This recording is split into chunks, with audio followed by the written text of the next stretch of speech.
Welcome back to the channel. Today we're counting down the out of place, unexpected, surprising things that you had no idea were in Pensacola.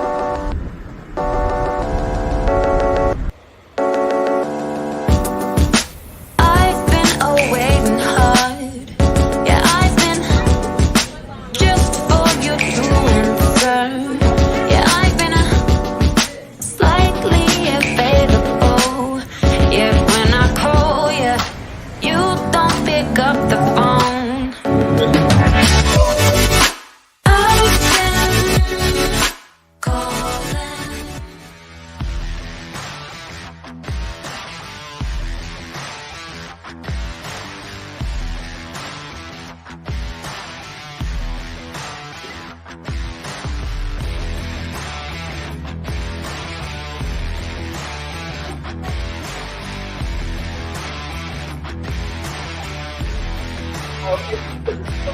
The QB Bar Cafe at the Naval Aviation Museum is the famous QB Points Officers Club. It was moved here from the Philippines. It was a major source of enjoyment for Navy and Marine Corps squadrons, ships, and units as they passed through the Western Pacific. The club is especially famous for its plaque bar, where transitioning squadrons retired old plaques and commissioned new ones to commemorate each tour.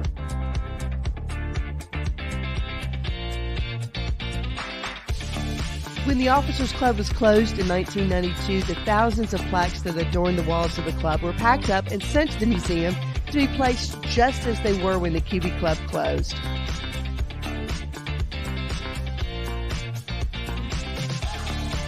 Well, we're good to go. I got my QB Bar Cafe cup, and I guess this means the panini's not available. It is such a cool place that I wish I could recommend the food. My nachos are here. They kind of remind me of high school.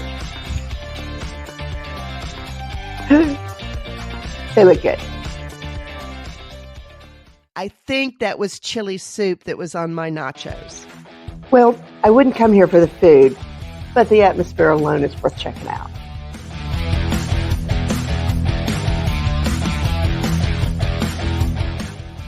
Yes, do come for a drink and ask to be seated in the bar.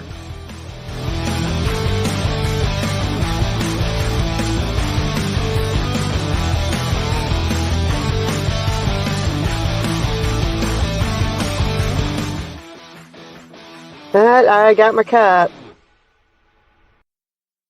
A lot of people have no idea what's going on in this building. That's kind of a big deal.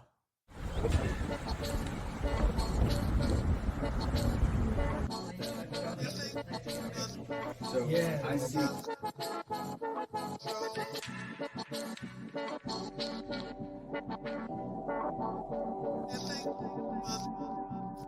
Created at the University of West Florida, IHMC has a main campus in historic downtown Pensacola, opened in 1999 as part of the city's urban core revitalization.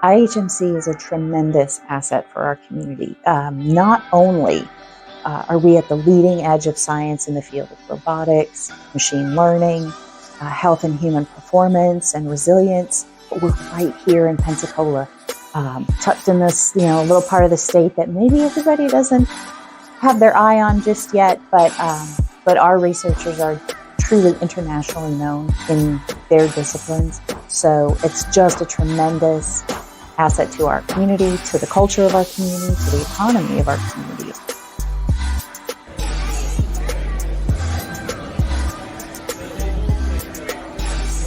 So, of course, we have a website where we maintain all kinds of information about what we have going on. Our evening lectures are hosted monthly. So definitely be sure to check those out. You can always enjoy our STEM Talk podcast. Anywhere you listen to your podcasts, you'll be able to hear our founder, Dr. Ken Ford, interviewing the true intellectual leaders in disciplines like infectious disease research, in research into insulin resistance and human performance. Experts from his time at NASA, every discipline that you could think of that falls under STEM, we will have had it on STEM Talk. So even if you can't be with us in person, you can always tune in and have a little listen there. If you've got kids, be sure and go to the website and check out Science Saturdays. That's a hands-on science program for kids grades 3 through 6. They do fun things like lemon battery, secret codes, computer game design, 3D printing, and hacking for good guys. And if you're visiting for Pensacola, IHMC always does an open house during that time, and it's super fun to go wandering around there dressed like a Vulcan.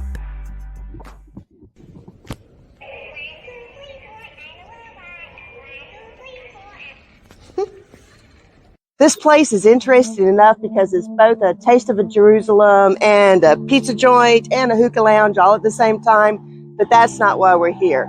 We're here because this property is associated with one of the most infamous serial killers in the history of the country. For many, many years, this was Oscar's the Hotcake King, and this is where they caught Ted Bundy. It was about 1 o'clock in the morning on the night of February 15th, 1978. Officer David Lee was patrolling the Oscar's parking lot and recognized a VW Buck he had never seen before. He knew most of the cars that were supposed to be in this parking lot at that time. He followed the Bug down this street, down W Street, and eventually stopped him down on Cross. The story was at the time that the Pensacola Police Department didn't know who they had captured. Media accounts referred to him as the mystery man, giving conflicting stories, and it was said that it took several days for the police department to realize who Officer Lee actually captured.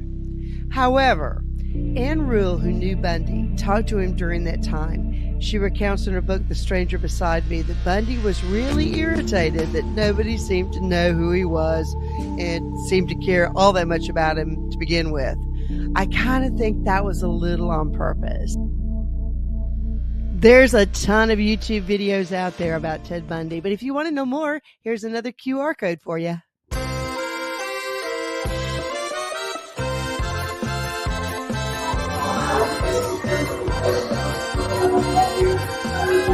We're at Bavaria on Halifax Street, and it's cocktail time.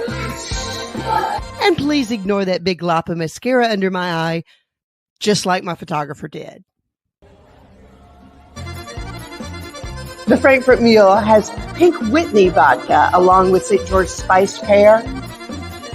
It's really a different mule. It's very, very sharp, tangy. The big secret about Bavaria is it has the best pizza of any German restaurant, probably in the country.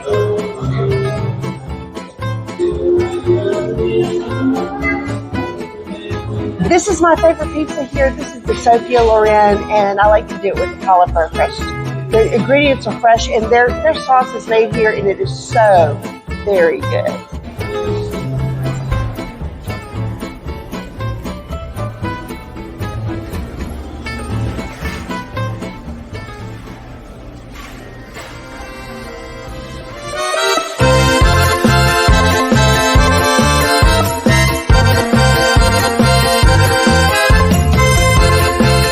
Of course, they have all those classic German dishes. You can get schnitzels, bratwurst, and a whole lot more, and great German beer, too.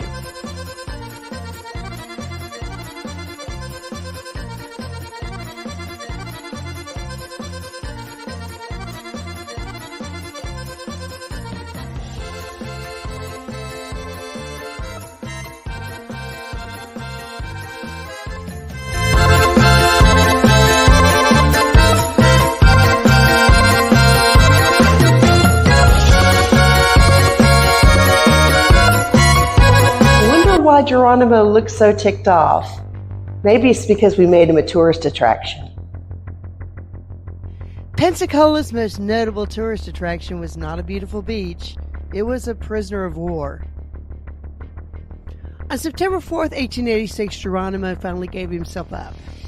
In laying down his arms, he became the last Indian leader to formally surrender to the United States military. If you don't know who he is, here's a QR code.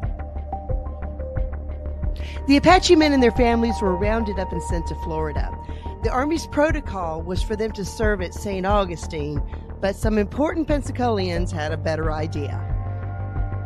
With the help of a local newspaper, some businessmen started a petition requesting that Geronimo serve his sentence here at Fort Pickens.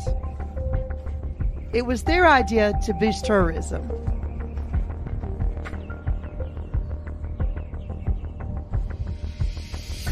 The prisoners worked long days, planting grass, pulling weeds like this kudzu, and even stacking cannonballs.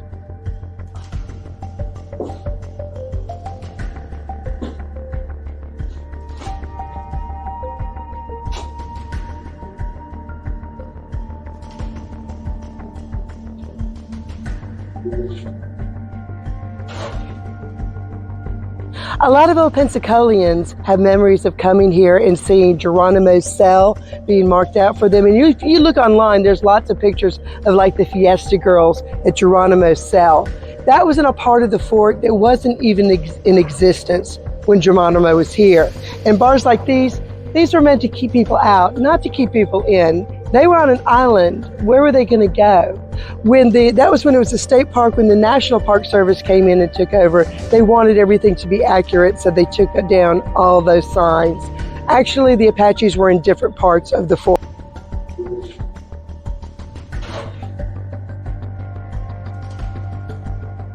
Is there a bathroom around here?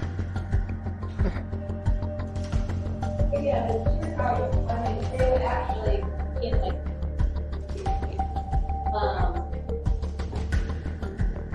this is where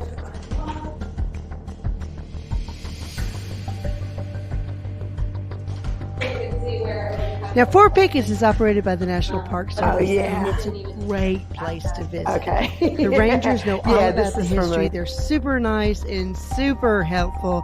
There's a great little handy guide to show you around the park, and there's a great gift shop where you can bring back historical gifts to all your friends and family. All in all, it's a great way to spend a day.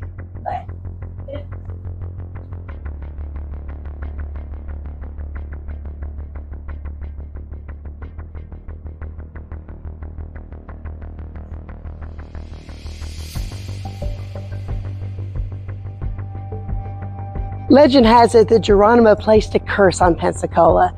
Whoever leaves here will always come back, and they most always do.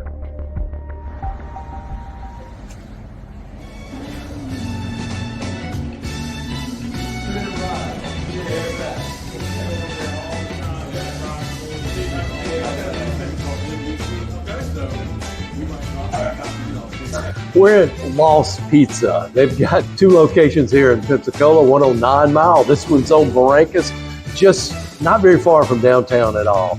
This franchise started in Indianola, Mississippi. This is the Mississippi Delta where I grew up. The owners are from Arcola, which is just outside of Greenville. One of the things about the Mississippi Delta is hot tamales. And these are very special Mississippi Delta hot tamales.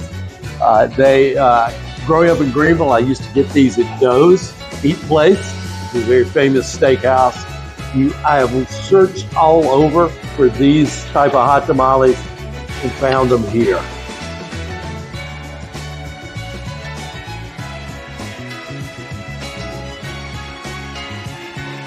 I've often wondered about why Mississippi is the place for hot tamales, and apparently the migrant workers that were working the cotton fields brought them up there. But my dad grew up in Chicago, and he also is a huge fan of hot tamales from up there. I think that happened with the Great Migration when those same migrant workers went north. But this is the Mississippi version with the corn husk.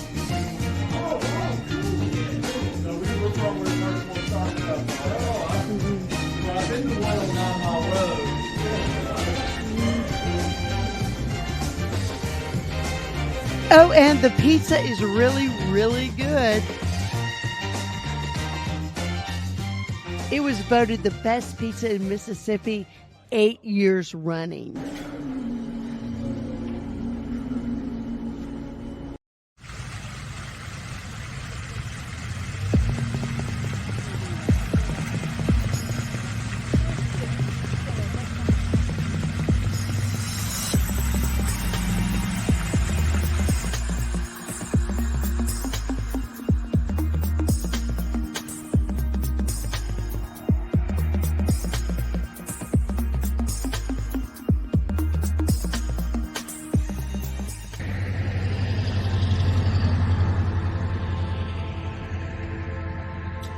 During the 1980s, there was a traveling Vietnam memorial that came through Pensacola. It was such a big hit that the Vietnam veterans of Pensacola decided they wanted to bring a permanent one here to Pensacola. It took them a couple years to raise the money, and the wall was officially opened on October 24th, 1992. After that, a lot of other memorials sprung up in this area.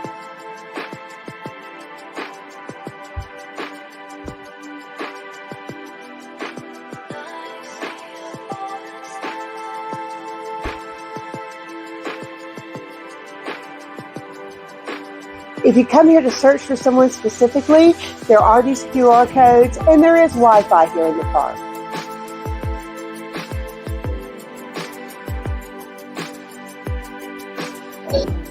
Also, if you're a runner and you get up early, this is a great place to run in the morning. It's very peaceful.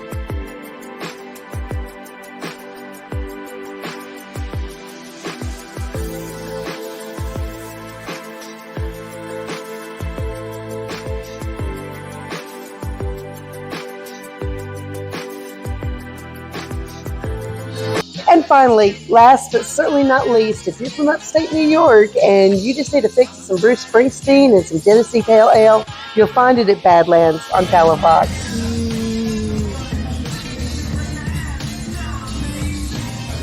We're not sure what the grapefruit tastes like. We really aren't. Crispy, refreshing, natural grapefruit flavors.